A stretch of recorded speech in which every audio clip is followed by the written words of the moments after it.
Good day mga tol. Yung day ko naging dilim na. Ayan oh. Boset. Aga ako nag-asikaso kanina eh. Mga alas 4 alis na ako dapat sa amin para 4:30. Nasa Saranay Road na ako. Eh kaso nga lang napalaro pa ng basketball sa amin. Kaya ayun. Napag-asikaso na ako alas 5. Tapos siguro makapunta na ako doon sa pesto ko. Mga alas 6 na. Bali mga tol, ngayong weekends na lang ulit ako makakapagtinda.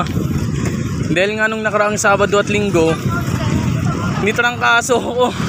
Sakto maulan din nung Sabado.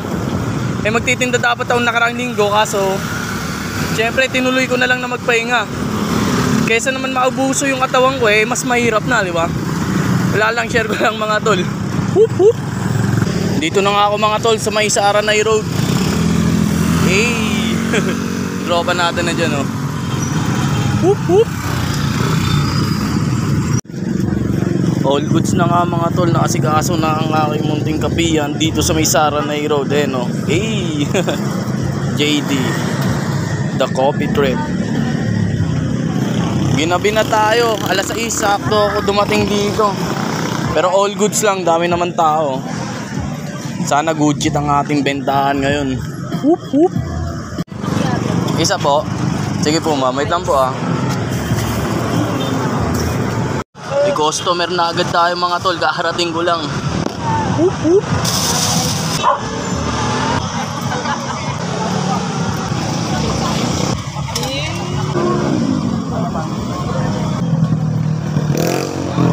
Ma'am, ito po. Ma'am, okay lang sama po kayo sa vlog ko. Ito yung strawberry mo. Pero palit tayo. Thank you po.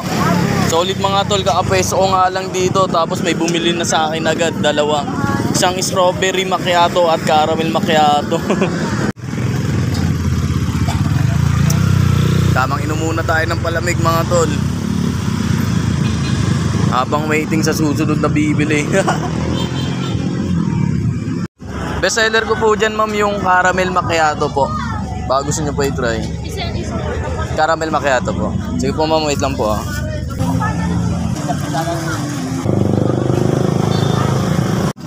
Thank you po. At yun nga mga tol, habang tambay ako dito at naglalaro ng NBA 2K, 2K20 ata yun.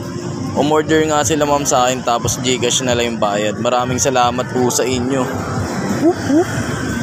Yung mga tol, may umorder na naman sa atin ulit. Dapat hindi mo alam. Sir, sama kita sa vlog ko sir ha. Thank you po. Thank you sir. Hey. Whoop whoop. Thank you sir, ingat po. Yun mga tol, may umorder sa atin si sir. Ayun no. Sir, isang siklista rin. Ay, ano mo? Sir, let's go. Thank you po. Pasubukan ko kanya. Sige po. Thank you sir, thank you po. Sir, ano po yun sir?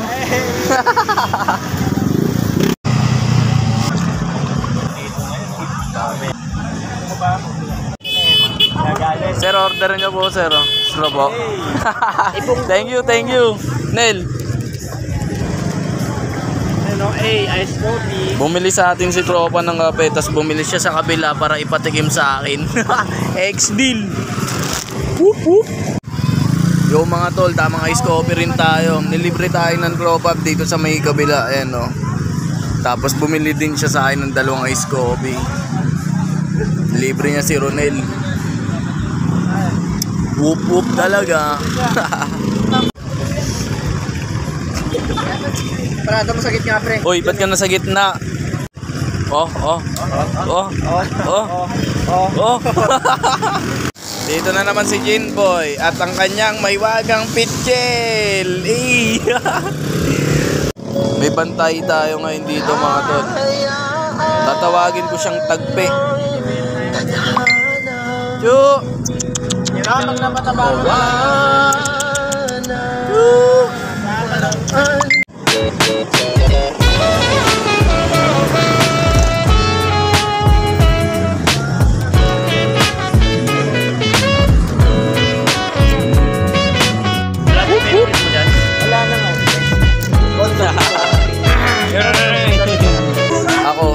barista. Tapos ito naman, bartender. All in, no? May barista na may bartender pa. At umorder nga yung kababata ko na si Mark sa akin ng isang caramel macchiato. Kaya maraming salamat sa'yo, Mark. Kanyari nga may video nga eh. I-edit ko nga, pre.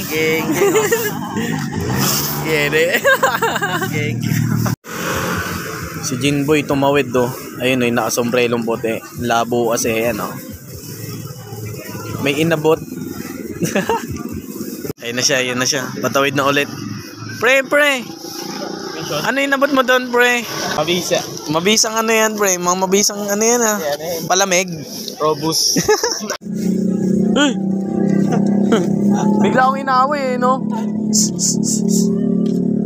Huwag mo kainin yan. Bigla ka suwagin eh, no? Bigla akong nilusob, no? Kaya suwagin na yan. At yun na nga mga tol, all goods na.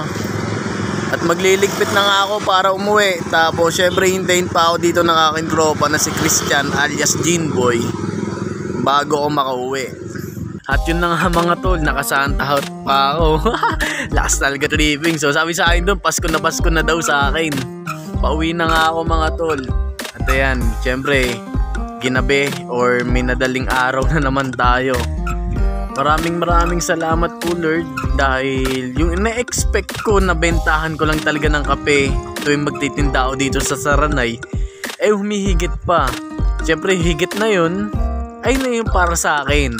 Kumbaga ang ina-expect ko lang talaga na bentahan talaga nung una 2 baso lang, sumunod 5, pero ngayon lumalagpas na ng 5. Kaya siyempre tuntua ako nun mga tol. Siyempre para sa akin kasi talagang ine-expect ko lang talaga nung mga simula since day 1 ko. Ano lang, 2 baso lang. Tapos yung medyo tumagal-tagal, ine-expect ko lang talaga na maka 5 baso lang ako, okay na mga tol. Pero kita nyo naman ngayon habang tumatagal, tuloy-tuloy lang sa proseso, maniwala lang kayo, eh talagang lalaki at lalaki yung market nyo. Tulad sa akin, hanggang ngayon, ang na-expect ko lang kada tinda ko 5 baso lang. Pero tignan nyo naman, lumalagpas na ako sa 5. Pero kahit lumalagpas na ako sa 5, ang expectation ko pa rin hanggang 5 lang talaga. Ayan mga tol banayad na ahon yan. Packet dito sa may elementary. Oh. Di ba? Naka-ensayo pa rin tayo. Pero hingal na ako. Clippings lang. Huwag ka mag-e-expect ng mataas mga tol. Dahil pag nahulog ka, masakit. Alam nyo mga tol, isa lang masasabi ko. Huwag kayong mahihiya kahit kanino man. Yun lang yung sikreto dun sa pinaka number 1. Huwag kayong mahihiya kahit kanino man.